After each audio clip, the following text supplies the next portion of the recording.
Apparently there are some lunatic political thinkers who are now openly musing that perhaps ISIS is not the worst thing in the world. So Benjamin Norton reports here, according to a think tank that does contract work for NATO and the Israeli government, the West should not destroy ISIS. Why? It, quote, can be a useful tool in undermining Iran, Hezbollah, Syria, and Russia, argues the think tank's director. Quote, the continuing existence of ISIS serves a strategic purpose, wrote Ephraim Inbar, in The Destruction of Islamic State is a Strategic Mistake, a paper published on August 2nd. So he goes on to he goes on to argue that defeating ISIS would be a, quote, strategic folly that will enhance the power of the Moscow-Tehran-Damascus axis. The West should seek the further weakening of ISIS, but not its destruction. A weak ISIS is counterintuitively preferable to a destroyed ISIS. This is sheer lunacy. And you know what this is?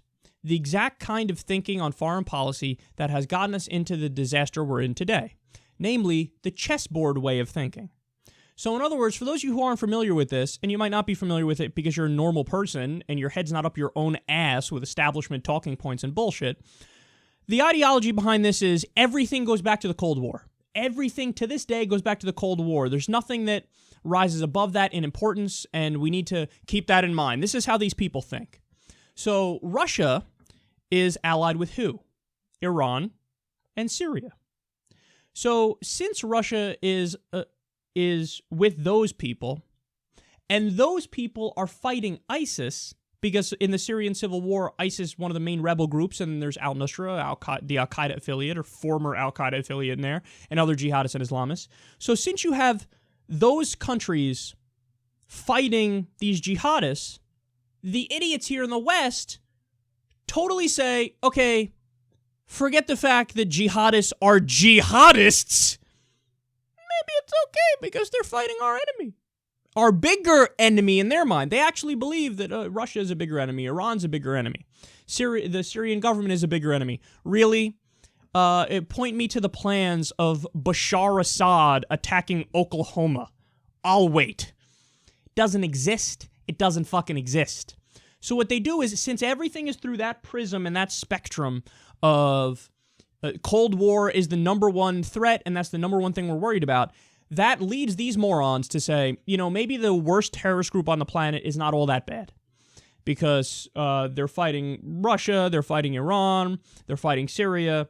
So, I mean, it is what it is. Don't destroy them. They actually help us. What a grotesque thing to believe. So in the process, everybody knows they're going to slaughter innocent Shia civilians, Sunni civilians. They're going to kill every atheist and Jew and Christian they cross paths with. They behead people, they ban music, they torture. They're just a fucking force for sheer evil. And these guys are like, well, don't care. Why? Because Russia bad. Look, I'm not saying Russia and the U.S., everything's peachy and hunky-dory and it's great. No, of course we have our differences, and of course, there's an issue there. But to say ISIS whatevs because, you have issues with Russia and Iran, I mean, that's just preposterously stupid. Like, you're making a joke of yourself. You're like a caricature of a human being. Your moral compass is so broken that you literally just rationalized ISIS existing. I mean, you want to talk about an ISIS apologist. You want to talk about, I know people use this term a lot, and I think misuse it a lot, but you want to talk about a regressive. Here's a regressive. Yeah, ISIS maybe not so bad. Maybe not so bad. Oh, goodness gracious. So this also reminded me of the Israeli defense minister. In January, he said, look, if it comes down to a choice between Iran or ISIS, I prefer ISIS. Again, why did he say it? I don't know. Iran is kind of maybe a bigger threat to us, but not really. So I prefer ISIS. This is the kind of thinking that led to, for example, David Petraeus saying, maybe we should arm Al-Qaeda to fight both ISIS and Assad. Not kidding, we covered that story. So you have a U.S. general who thinks he's so brilliant, saying, let's arm the people who did the largest terror attack on U.S. soil in our history. Think about how backwards that is and how illogical that is. The only way they can come to that conclusion is by using this kind of reasoning, by using this global chessboard ideology. Well, look, I'm here to tell you, that whole paradigm needs to be destroyed because you actually have an opportunity here. The United States can sit down at the table with Russia. We could sit down at the table with the Syrian government, with Iran, who we also did the nuclear deal with recently. We could sit down with them, and yeah, you can invite our other allies, Turkey and Saudi Arabia there. And we say, okay, guys, look, let's keep it real here. This is a problem that threatens the stability of all of our countries and the world. So we can put our differences aside here, and we can work together, and we can have a brighter future if we do that. You can make that argument, and that argument would be a very potent argument because it's true.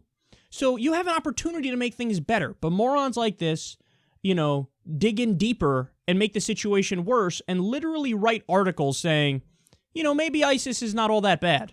No, ISIS is all that bad, and you're also all that bad in the intellect department for arguing this in public for a second. This is shameful.